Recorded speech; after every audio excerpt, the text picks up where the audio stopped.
Hey folks, Kevin here. Well, it's December 3rd, 2023. I'm out in the shop and I got a question from Jennifer Gomez and I thought I'd respond to this. This was from a video I posted almost 6 years ago about the deer foraging in the food forest. And Jennifer wrote, I'm wondering about how to create a food forest in my suburban Virginia yard where most locals consider deer to be pests. I'm hoping to create barrier plantings which might satisfy the deer and hence dissuade them from eating the plants I'm planting for me. Any ideas? Do you think this might work? I haven't seen much about this strategy, but admittedly, I've only just started looking recently. So Jennifer, I guess I'm just going to set my phone in my pocket here. I guess what I would say is that with my knowledge of deer and working with wildlife long before we became veterinarians and having the 3 different food forests here over the years, you really can't control deer. There's some species that we have a greater impact on their selection of things to forage on. For example, I've made videos about growing Pennsylvania smartweed, a weed that grows every place. And if you have a Japanese beetle problem, the Japanese beetle will preferentially go to the Pennsylvania smartweed and consume that first. So having places where there's Pennsylvania smartweed really works out wonderfully for dealing with the destructive capabilities of Japanese beetles when there's a big surge of them coming onto your property. So we always have some Pennsylvania smartweed around our perimeters. I don't put it right in the gardens because that'll bring more Japanese beetles right to that location.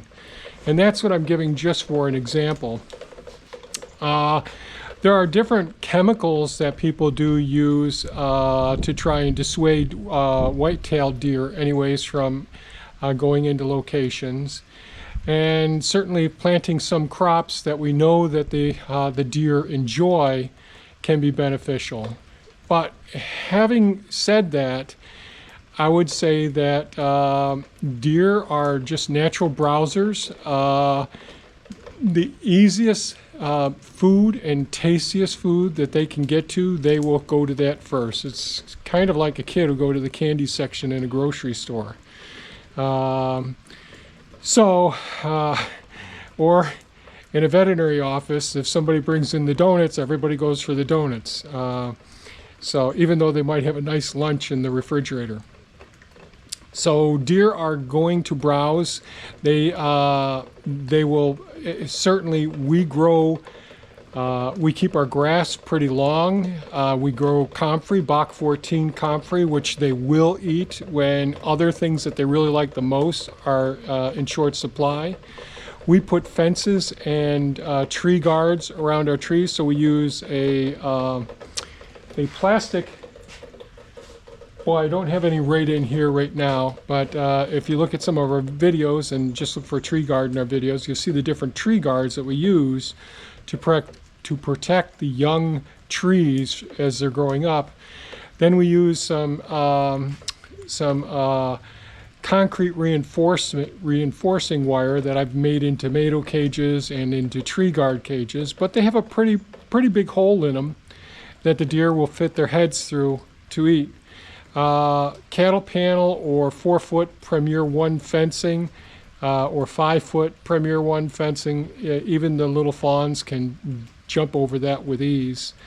And deer will jump over 6-foot fencing as well. So unfortunately, I don't have any great answers, and I hate to sound too discouraging.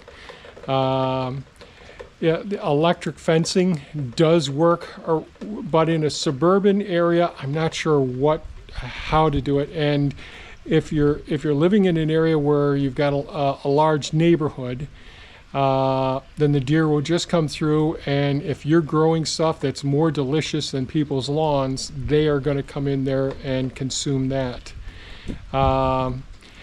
Building very high raised beds where the deer will have a hard time, and in some of our videos you may be able to see that the deer will get right up on their hind feet and pull branches down. They'll reach up and grab a hold of the ends of the limbs and pull those branches down. It's more of a problem when there's a lot of fruit on the trees during the summertime. But I don't really have any really good suggestions. You know, we can use the targeted sprinklers, so you can put sprinklers out there that startle them. But I did that for a while, and it does work initially, but the deer become habituated to it and will come right in and the sprinkler go off. It's the sound of the sprinkler going off that I think that startles the most.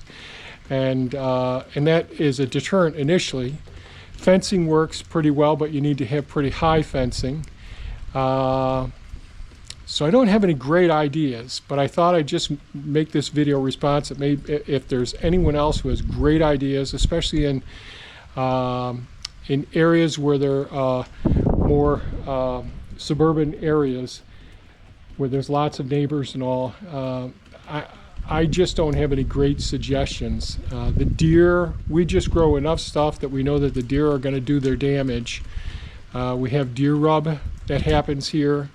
We certainly have the deer, when I don't get to thin the fruit on the trees, the deer will reach up and snap some of the limbs. You can see some of the videos that we have, and it's a terrible shame when that happens, but all the wildlife get a benefit from it, and I don't mind that so much. So we look at it as sharing, even if and to grow enough stuff. We have the property where we can grow enough food for the wildlife and for us, and even if they take 75% of it, the 25% is more than what we need. But most people won't like that idea because it can be a lot of work as well. So if anyone else has great ideas, please leave them in the comments below. I think that can really help other people out a great deal. And I wish you great luck. It's not too bad to have losses along the way. I've learned a lot over the years.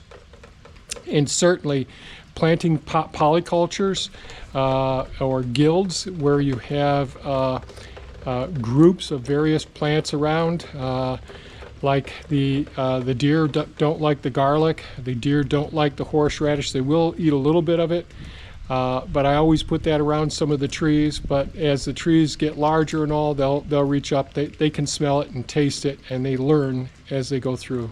They're pretty smart, but they're opportunistic as well. So without babbling on any further, we'll end this video. Thanks so much for watching, and thank you for your questions. I always appreciate it, and everyone's comments. Take care now and stay safe. Bye-bye.